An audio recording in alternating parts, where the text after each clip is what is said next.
ആ വരണം. സാർ, ഒരു പ്രധാനപ്പെട്ട കാര്യം സംസാരിക്കാനുണ്ടായിരുന്നു. ഒന്നകത്തേക്ക് വന്നാൽ. ഉദയന്റെ മുഖം എന്താ വല്ലാണ്ടിരിക്കുന്നത്? ഞാൻ പറയാം സാർ.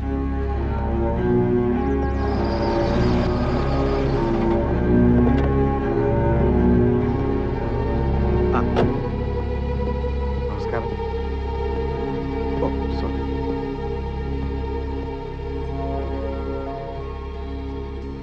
തിരക്കഥയുടെ സിറോസ്കോപ്പിയിലെ രാജപ്പൻ നമ്മളെ തന്നത് ഒറിജിനൽ ഉദയന്റെ കയ്യിലുണ്ട്. ഞാൻ അന്നേ പറഞ്ഞില്ലേ ബാലമ്പിള്ളേ, ഇത് വിവരമുള്ള ആരോ എഴുതിയ തിരക്കഥയാണെന്ന്. ഉദയ, ഞങ്ങൾ നിരപരാധികളാണ്. കിട്ടുന്ന സ്ഥലത്ത് നിന്നെല്ലാം കടം വാങ്ങിച്ചിട്ടാണ് പടം ചെയ്തുകൊണ്ടിരിക്കുന്നത്.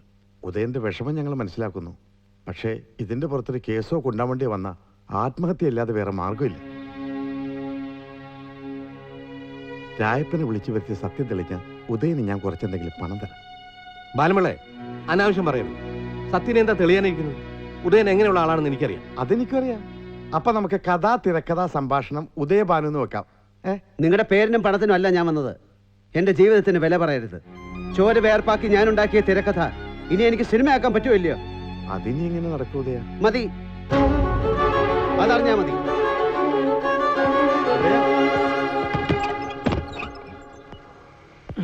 എന്താ ഒരു ശബ്ദം കേട്ടത്? കുറ്റം ചെയ്തത് ഞാനാണടാ. വൃത്തികെട്ടവനാണെന്ന് അറിഞ്ഞിട്ടും നിന്നെ ഞാൻ എന്റെ മുറിയിൽ കയറ്റി താമസിപ്പിച്ചു. പക്ഷേ ഇതുപോലൊരു ചതി ഞാൻ പ്രതീക്ഷിച്ചില്ല. എന്റെ തിരക്കഥയല്ല, എന്റെ ജീവിതമാണ് നീ തട്ടിപ്പറിച്ചെടുത്തത്. ഇനി ആരോട് നീ ഇത് ചെയ്തോ?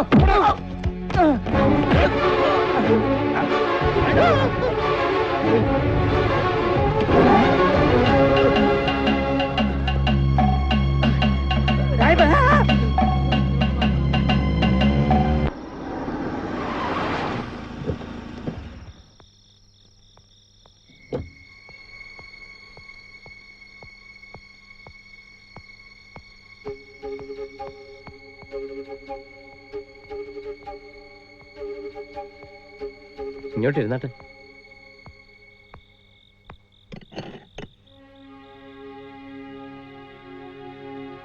സാന്തോമിൽ ഷൂട്ട് ചെയ്യുന്നതിനിടയിലാ ഞാൻ വിവരം അറിഞ്ഞത്. ഉദയേട്ടന് ഓർമ്മയുണ്ടോ അന്ന് ഈ സിനിമയുടെ പൂജ കഴിഞ്ഞ് മടങ്ങുമ്പോ നമ്മൾ റോഡിൽ വെച്ച് കണ്ടത്? ഞാൻ കഥ പറയാന്ന് പറഞ്ഞിട്ട് ഉദയേട്ടൻ നിന്നില്ല. അന്നത് കേട്ടിരുന്നെങ്കിൽ. ഷൂട്ടിങ്ങിന് മുമ്പോ? പൂജ കഴിഞ്ഞ് 2 ആഴ്ചക്ക് ശേഷമല്ലേ ഷൂട്ടിംഗ് തുടങ്ങിയത്? അയ്യോ, അന്ന് അറിഞ്ഞിരുന്നെങ്കിൽ ഈ ചെയ്ത് നടക്കില്ലായിരുന്നല്ലേ. ഇനി അതൊന്നും പറഞ്ഞിട്ട് കാര്യമില്ലല്ലോ. പക്ഷേ അയാളെ പോയി തല്ലിയതുകൊണ്ട് എന്താ പ്രയോജനം? അത് തന്നെയാണ് ഞാനും ഉദയനോട് ചോദിച്ചത്. ഒരു മോഷണം നടന്നാൽ സാധാരണ നമ്മൾ എന്താ ചെയ്യുക? പോലീസ് സ്റ്റേഷനിൽ പോയി കംപ്ലൈന്റ് ചെയ്യും, അല്ലെങ്കിൽ കോടതിയിൽ പോവും. ഭാസ്കരൻ എഴുതിയ തിരക്കഥ പോയപ്പോൾ അങ്ങനെയാണോ ചെയ്തത്? ഗാലറിയിലിരുന്ന് വിസിലടിക്കുന്ന പോലെയല്ല ഗ്രൗണ്ടിൽ ഇറങ്ങി കളിക്കുന്നത്. എന്റെ എത്രയോ മാസത്തെ ആലോചന, എന്റെ സ്വപ്നം, എന്റെ ആദ്യത്തെ സിനിമ എല്ലാം പോയി. ആ വിഷമം അനുഭവിച്ചാലേ അറിയൂ. മോളെ, അച്ഛനും ചേട്ടനും കൂടി ഇങ്ങോട്ട് വരുന്നുണ്ട്.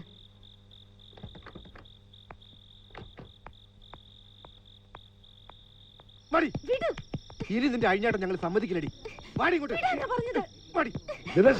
അച്ഛൻ മിണ്ടരുത്. രാത്രി നേരത്തെ കണ്ട ചെറ്റകൾ താമസിക്കുന്നിടത്ത് ഇവക്ക് എന്താ കാര്യം എനിക്ക് അറിയണം. കുടുംബത്തിൽ ചീത്തപ്പേരുണ്ടാക്കിയ സഹിക്കില്ലടി. കേരളി ഇങ്ങോട്ട്.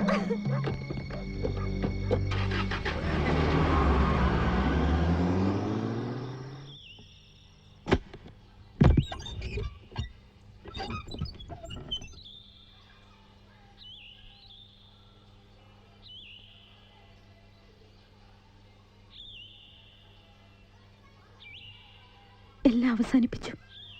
ഒരു മനുഷ്യജീവിയാണ് ഞാനെന്നുള്ള പരിഗണന പോലും ഇല്ലാതെ എന്നെ ദ്രോഹിച്ചു. അവരോടൊപ്പം ഇനി എനിക്ക് ജീവിക്കാൻ കഴിയില്ല. അവിടുന്ന് ഇറങ്ങുമ്പോൾ എങ്ങോട്ട് പോകണമെന്ന് എനിക്ക് അറിയില്ലായിരുന്നു. എന്താണ് മധു ഇതൊക്കെ? ചെയ്യാത്ത തെറ്റുകൾക്ക് ഞാൻ എത്ര കാലം ശിക്ഷ അനുഭവിക്കണം? ഞാൻ ഉദയേട്ടനും തമ്മിൽ പ്രേമമാണെന്ന് അവരുടെ ധാരണ.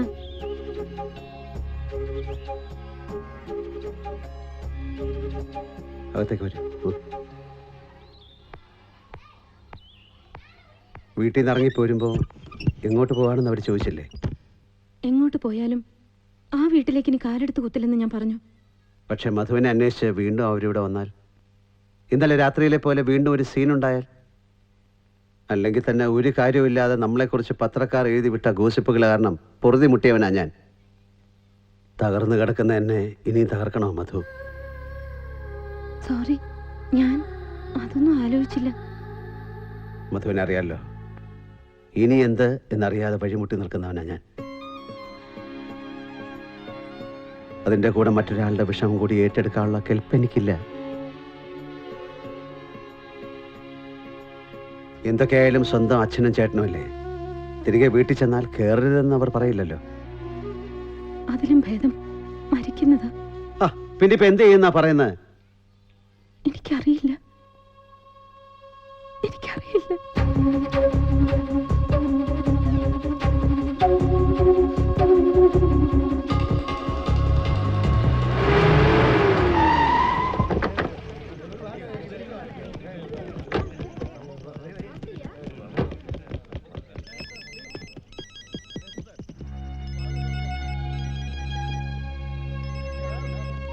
Hello, wrong number.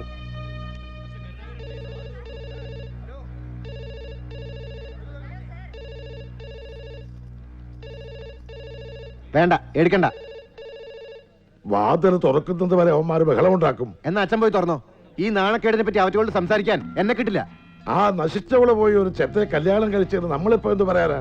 ഈ ചാനലുകാരെ പത്രക്കാരെ എത്രയും പെട്ടെന്ന് മേലോട്ട് കെട്ടിയെടുക്കണേ എന്റെ ഭഗവാനെ.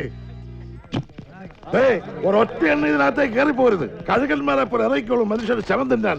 എടോ, ആ ഇറങ്ങിക്കെട്ടവള് കല്യാണം കഴിച്ചുകൊണ്ട് വന്നിട്ടില്ല. അവൾ എവിടെയാണെന്ന് ഞങ്ങൾക്ക് അറിയില്ല. ഈ സംഭവത്തിൽ നിങ്ങളുടെ പ്രതികരണം എന്താണ്? പ്രതികരിച്ചില്ലെങ്കിൽ എന്താ ആകാശം ഇടിച്ചു വീഴുവോ? എടോ, ഒരു പെൺകുട്ടി നല്ല രീതിയിൽ അഭിനയിച്ചു കയറി വരുമ്പോ ഏതെങ്കിലും ഒരു നാറി അവളെ വന്ന് തട്ടിക്കൊണ്ട് പോവും. മലയാള സിനിമയിലെ സ്ഥിരം ഏർപ്പാടാണല്ലോ അത്. ആ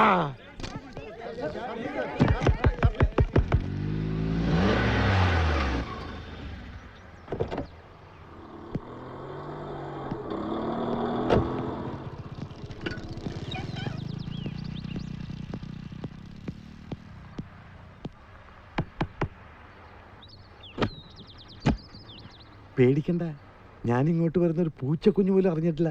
ഒന്ന് മറിക്കേ. കൊള്ളാം, സമ്മതിച്ചു. കോളിളക്കോല ഉണ്ടാക്കിയിരിക്കുന്നത്. പക്ഷെ സ്ഥലം രഹസ്യമാക്കി വെച്ച് നന്നായി. അല്ലെങ്കിൽ പത്രക്കാരെ നിയന്ത്രിക്കാൻ മാത്രം എത്ര വണ്ടി പോലീസ് വേണ്ടി വന്നേ. കൺഗ്രാചുലേഷൻസ്. ഇത് വാങ്ങൂ, എന്റെ ഒരു സമ്മാനമാണ്. എന്താണിത്? എന്റെ വക ഒരു വിവാഹ സമ്മാനം. എന്തിനെ? ഞാൻ ആരെയും കല്യാണത്തിന് ക്ഷണിച്ചിട്ടില്ലല്ലോ. അറിയാം, പക്ഷെ കണ്ടറിഞ്ഞ് കാര്യങ്ങൾ ചെയ്യാന്നുള്ളത് എന്റെ ഒരു സ്വഭാവം. ഒരു കല്യാണമാകുമ്പോൾ ചെലവുകളൊക്കെ ഉണ്ടാവുമല്ലോ. രജിസ്റ്റർ ഓഫീസിൽ 250 രൂപ വേണ്ടി വന്നുള്ളൂ. അതെന്റെ കയ്യിലുണ്ടായിരുന്നു. കല്യാണം എന്ന് പറയുമ്പോൾ രജിസ്റ്റർ ഓഫീസ് മാത്രമല്ലല്ലോ, ആണോ? ഇനിയിപ്പോ ഊട്ടിയിലോ കൊടൈക്കനാലിലോ ഹണിമൂണിന് പോകണം, അത് ചെലവല്ലേ? അവിടെയൊക്കെ പോകുന്നതിന് മുമ്പ് ഞാൻ സാറിന്റെ വീട്ടിലോട്ട് വരാം. സാരമില്ലെന്നേ, ഇത് വാങ്ങൂ. എന്റെ നാശത്തിന് കാരണക്കാരായ ആരുടെ മുഖം കാണുന്നത് എനിക്കിഷ്ടമല്ല. ആരാ ഇത്? മധുമതി ഞങ്ങളെന്ന് അറിയിക്കാതെ പണി പറ്റിച്ചു അല്ലേ? ഏതായാലും കൺഗ്രാചുലേഷൻസ്. പക്ഷെ ഒരു കാര്യം ഞാൻ പറയാം, കല്യാണം കഴിഞ്ഞു എന്ന് വെച്ച് മലയാളത്തിലെ മറ്റു നടികളെ പോലെ സിനിമ ഉപേക്ഷിച്ച് കളയരുത്. മധുവിന്റെ നല്ല കഥാപാത്രങ്ങൾ ഇനിയും ഞങ്ങൾക്ക് വേണം. ചായ? അയ്യോ, ചായയും കാപ്പിയും ഒന്നും ഞാൻ കുടിക്കാറില്ല. എല്ലാ മംഗളങ്ങളും നേരുന്നു. വരട്ടെ.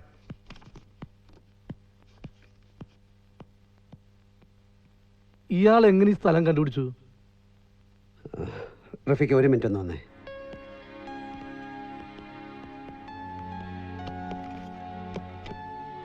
ഈ വീടിന് അഡ്വാൻസ് കൊടുക്കാൻ പറ്റ പാട് എനിക്കറിയാലോ. തൽക്കാലം വേറെ വഴിയില്ല. എൻ്റെ കയ്യിലുള്ള ഈ ക്യാമറ ആർക്കെങ്കിലും കൊടുത്തിട്ട് കുറച്ച് രൂപ റഫീക്ക് എനിക്ക് സംഘടിപ്പിച്ച് തരണം. ആരും അറിയണ്ട.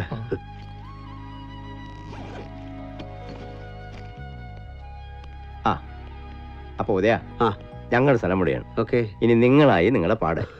എന്തെങ്കിലും ആവശ്യമുണ്ടെങ്കിൽ വിളിക്കണം. ഓ, വരട്ടെ. പോട്ടെ മോളെ. ഓക്കെ.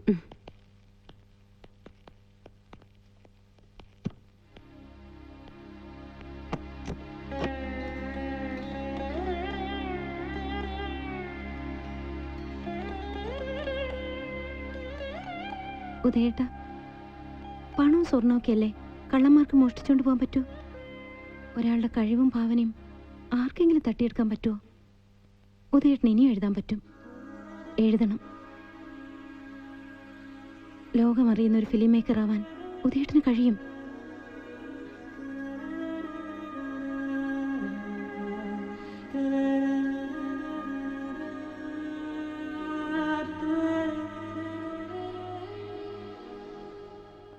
പലപ്പോഴും ചോദിക്കണമെന്ന് ആഗ്രഹിച്ചൊരു കാര്യം ഞാൻ ചോദിക്കട്ടെ?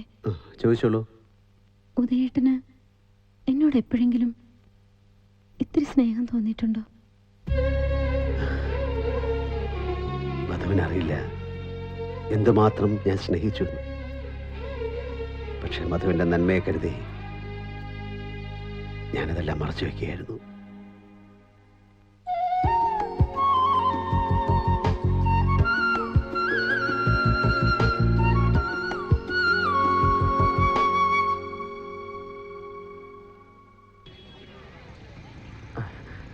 ഹലോ, പ്രൊഡ്യൂസർ സാറല്ലേ? ഇത് പച്ചാളം ഭാഷയാണ്. ഞാനും രായപ്പനും അല്ല, സരോജ് കുമാറും മറ്റേ സ്ഥലത്ത് തന്നെ ഒളിച്ച് താമസിക്കുകയാണ്. സരോജ് കുമാർ സാറിന് അവിടെ ഇരിക്കപ്പുറത്ത് ഇല്ലാതിരിക്കുക. കേരളത്തിൽ പടവിന്ന് റിലീസല്ലേ, മാറ്റിൻ ഷോ കഴിഞ്ഞല്ലോ. വിവരമില്ലതും അറിഞ്ഞോ? സൂപ്പർ ഹിറ്റോ, ബമ്പർ ഹിറ്റോ, ഈശ്വരാ ബമ്പർ ഹിറ്റ്. അയ്യോ രാജപ്പാ, പടം ബമ്പർ ഹിറ്റ്. അയ്യോ ഹിറ്റ് ഹിറ്റ്, ബമ്പർ ഹിറ്റ്, പടം ബമ്പർ ഹിറ്റ്. പോയി കാണ് എടോ. ബമ്പർ ഹിറ്റ്, ബമ്പർ ഹിറ്റ്, പടം ഹിറ്റ് ഹിറ്റ്. നിങ്ങളെ നമ്മുടെ ഫാമിലി ഹിറ്റ്. പോയി കാണ്. Hit hit hit hit.